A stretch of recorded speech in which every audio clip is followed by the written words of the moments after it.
بسم اللہ الرحمن الرحیم۔ آج ہم 8ویں پارے کا خلاصہ بیان کریں گے۔ 8واں پارہ 2 حصوں پر مشتمل ہے۔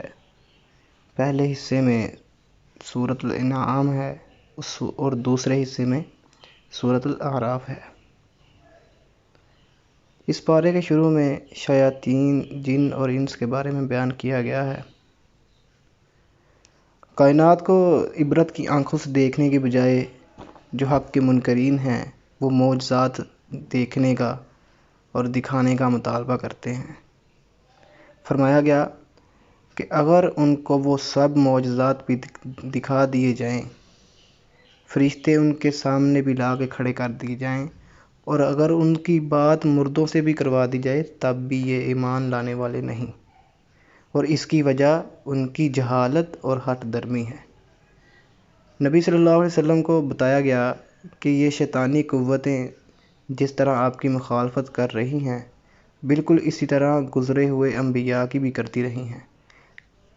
اللہ تو انسان کو خیر و شر کے ذریعے آزمانا چاہتا ہے، ورنہ تو سب کو ہدایت پر رکھ دیتا۔ پھر اللہ تعالیٰ نے حلال اور حرام کے بارے میں بحث کی ہے۔ اس تناظر میں اہل کتاب اور مشرکین کی تمام غلط رسومات کا تجزیہ کیا گیا ہے اور اہل ایمان کو اس تباہ کن رجحان سے بچنے کی تلقین کی گئی ہے۔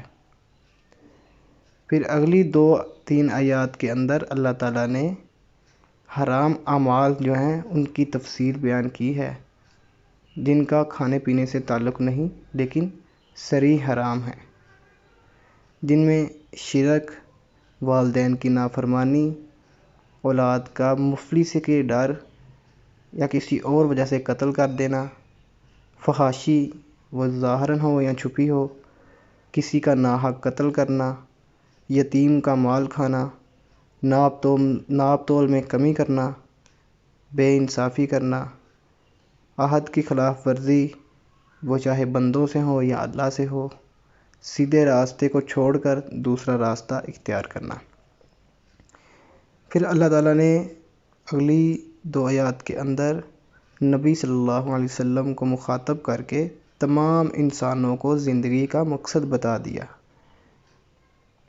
کہ اے نبی صلی اللہ علیہ وسلم، ان سے کہہ دو کہ یقینی طور پر مجھے میرے رب نے سیدھا راستہ دکھایا ہے، بالکل ٹھیک دین جس میں کوئی ٹیڑھ نہیں، ابراہیم علیہ السلام کا طریقہ جسے یکسو ہو کر اس نے اختیار کیا تھا اور وہ مشرکوں میں سے نہ تھا۔ کہو میری نماز، میرے تمام مراسم عبودیت، میرا جینا، میرا مرنا سب کچھ اللہ رب العالمین کے لیے ہے، جس کا کوئی شریک نہیں، اسی کا مجھے حکم دیا گیا ہے اور سب سے پہلے سر اطاعت جھکانے والا میں ہوں۔ پھر اگلی ایک آیت کے اندر نبی صلی اللہ علیہ وسلم کو مخاطب کر کے جو حق کے منکرین ہیں ان کو پیغام دیا جا رہا ہے کہ کائنات کی ساری چیزوں کا رب تو اللہ ہے، میرا رب کوئی اور کیسے ہو سکتا ہے؟ ساری کائنات تو اللہ کی اطاعت کے نظام پر چل رہی ہو اور کائنات کا ایک جز ہونے کی حیثیت سے میرا اپنا وجود بھی اسی نظام پر عمل کر رہا ہو، مگر میں اپنی شعوری اور اختیاری زندگی کے لیے کوئی اور رب تلاش کروں، کیسے ممکن ہے؟ تم مانو یا نہ مانو تمہاری مرضی، مگر یاد رکھو ہر شخص خود ہی اپنے عمل کا ذمہ دار ہے اور کسی کے عمل کی ذمہ داری کسی دوسرے پر نہیں۔ پھر اس سورت کا جو اختتام ہے، اس کی آخری آیت میں یہ واضح کر دیا گیا کہ تمام انسان زمین میں اللہ کے خلیفہ ہیں، اس معنی میں کہ اللہ نے اپنی مملوکات میں سے بہت سی چیزیں اس کی امانت میں دی ہیں اور ان پر تصرف کے اختیارات بخشے ہیں۔ دوسرے یہ کہ ان خلیفوں میں مراتب کا فرق بھی اللہ ہی نے رکھا ہے، کسی کی امانت کا دائرہ وسیع ہے اور کسی کا محدود، کسی کو زیادہ چیزوں پر تصرف کے اختیارات دیے ہیں اور کسی کو کم چیزوں پر، کسی کو زیادہ قوت کارکردگی دی ہے اور کسی کو کم، اور تیسرا یہ کہ سب کچھ دارالاصل امتحان کا سامان ہے۔ پوری زندگی ایک امتحان گاہ ہے اور جس کو جو کچھ بھی خدا نے دیا ہے اسی میں اس کا امتحان ہے، کہ اس نے کس طرح خدا کی امانت میں تصرف کیا، کہاں تک امانت کی ذمہ داری کو سمجھا اور اس کا حق ادا کیا، اور کس حد تک اپنی قابلیت یا ناقابلیت کا ثبوت دیا۔ اسی امتحان کے نتیجہ پر زندگی کے دوسرے مرحلے میں انسان کے درجے کا تعین منحصر ہے۔ پھر سورۃ الاعراف، اس کا جو مرکزی مضمون ہے وہ دعوت رسالت ہے۔ اس سورت کے اندر درج ذیل اہم نکات پر بحث کی گئی ہے، جس میں کامیابی اور ناکامی، آدم اور حوا علیہ السلام، جنتی اور جہنمیوں کا مکالمہ، اللہ تعالیٰ کی قدرت کے دلائل، 5 قوموں کے قصے، فرعون کا انجام، اصحاب السبت کا ذکر، عہد الست اور انسان، قرآن کی عظمت۔ جو 8واں پارہ میں اس میں جو اہم نکات ہے وہ تقریباً 5 ہیں۔ ان میں سب سے پہلے کامیابی اور ناکامی ہے۔ سورت کے آغاز میں ہی اللہ تعالیٰ نے بتایا ہے کہ یہ کتاب صدق و صفا اللہ کی طرف سے محمد صلی اللہ علیہ وسلم کے قلب پر نازل کی گئی ہے، دلوں کی تنگی کا اس میں علاج ہے۔ یعنی یہ جو قرآن پاک ہے اس میں کامیابی ہے اور اس میں ہر تنگی کا علاج بھی ہے۔ پھر دوسرا جو اہم نقطہ وہ حضرت آدم علیہ السلام اور ابلیس کا ہے، جس کے اندر ابلیس کی جو ہٹ درمی ہے اس کا نقشہ کھینچا گیا ہے۔ ساتھ ہی آدم علیہ السلام اور حوا علیہ السلام کی دعا نقل کی گئی ہے، جس کے الفاظ اللہ تعالیٰ نے انہیں سکھائے تھے اور ان کی ادائیگی کر کے انہوں نے توبہ بھی کی تھی۔ تاہم فیصلہ یہی ہوا تھا کہ اب جنت کی بجائے زمین پر انسان کا ٹھکانہ ہوگا اور اس دارالعمل میں اپنے کردار سے جنت یا جہنم کا فیصلہ وہ خود کرے گا۔ پھر تیسرا نقطہ جو ہے وہ اس صورت میں جنتیوں اور جہنمیوں کے بارے میں آتا ہے، جس میں اللہ کی آیات کو جھٹلانے اور سرکشی کرنے والے کو بارے میں فرمایا کہ جنت میں ان کا جانا اتنا ہی ناممکن ہے جتنا سوئی کے ناکے سے اونٹ کا گزرنا۔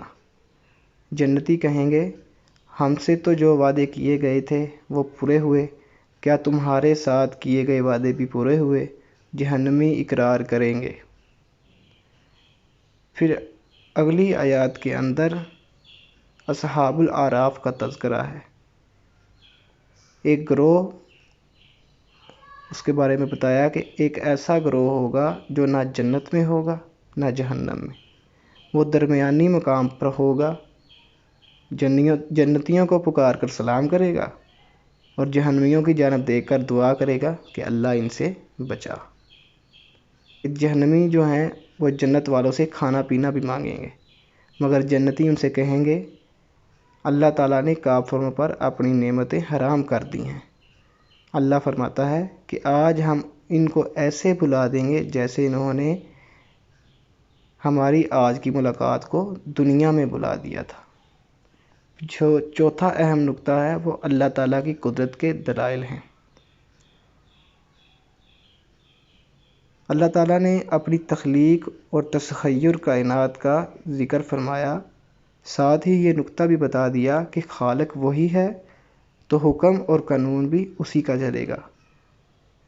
جن تخلیقات کا ذکر ملتا ہے وہ یہ ہیں، جس میں بلند و بالا آسمان ہے،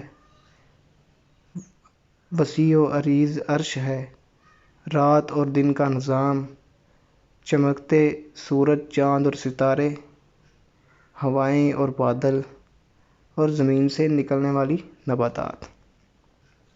پھر اللہ تعالیٰ نے 5 قوموں کا ذکر کیا، ان کے قصے کو بیان کیا،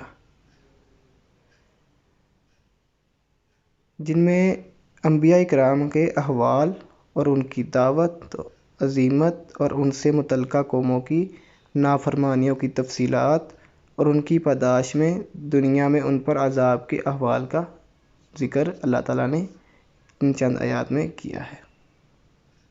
جو قومیں اللہ تعالیٰ نے بیان کی ہیں ان میں قوم نوح، قوم عاد، قوم ثمود، قوم لوط اور قوم شعیب ہیں۔ اور ان قصوں کی جو حکمتیں ہیں وہ بھی اللہ تعالیٰ نے بیان کی کہ رسول صلی اللہ علیہ وسلم کو تسلی دی، اچھے اور برے کا انجام بتایا۔ اللہ تعالیٰ کے ہاتھ دیر ہے اندیر نہیں۔ رسالت کی دلیل کے امی ہونے کے باوجود پچھلی قوموں کے قصے بتائے اور انسانوں کے لیے عبرت و نصیحت ہے۔ اللہ تعالیٰ سے دعا ہے کہ اللہ تعالیٰ نے قرآن پاک میں جو چیزیں ہمارے سمجھنے کے لیے رکھی ہیں ان پر سمجھ کر عمل کرنے کی توفیق عطا فرمائے۔ وما علینا الا البلاغ المبین۔